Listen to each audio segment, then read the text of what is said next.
go into high-risk takedowns, and they're putting their lives on the line, only to see, and the criminals, when they catch them, only to see that the criminals mock them, saying, I'll be out by the time you start your shift tomorrow, because they know the judges are giving them bail.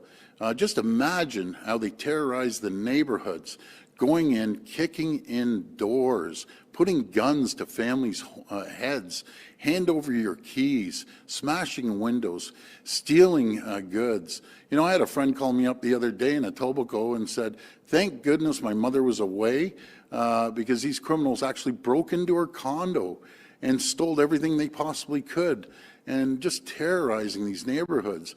I have a message to all these criminals. We're coming for you. We're going to catch you, and you're going to jail. And no matter what it takes, every tool I have, including making sure we have judges that do not let these people out on bail. When I go out, I go out, be it the local store, the gas station, anywhere I go, every single person, every person is saying, keep going.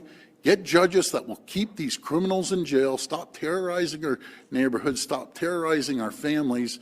I'm coming for you, and when I get you, you're going to jail, and I can't wait. I'm going to put every resource we can to catch these criminals that are ruining our communities. Morning, Premier. Liam Casey with the Canadian Press. Speaking of jails, over the last year, the numbers of inmates inside have surged incredibly. They're well over capacity, averaging 113% across the province. Just down the street, Maplehurst Jail, 134%. Guards are struggling. Times are tough right now.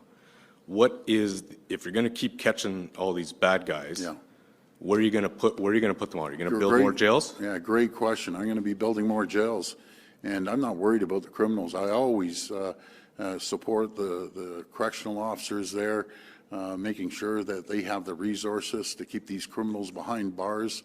But I'll build as many jails as we need to put these criminals behind bars for a long time as well.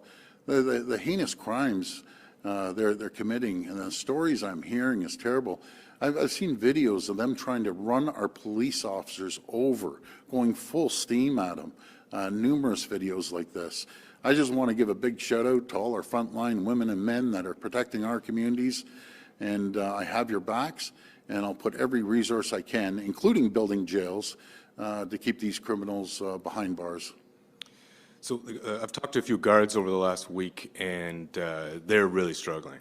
PTSD rates are way up. Stress injury, moral stress injuries are way up. Even suicides are up.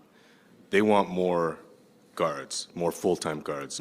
They say Minister Kersner's 1,000 contract worker guards is nowhere near enough. So they need more space, so there's less inmates and more staff. Would you commit to hiring more guards to help out the frontline guys who are struggling? Yeah, I talk to the same correctional service officers, maybe the same ones you do, maybe not, but I always have their backs. I'm always going to support them.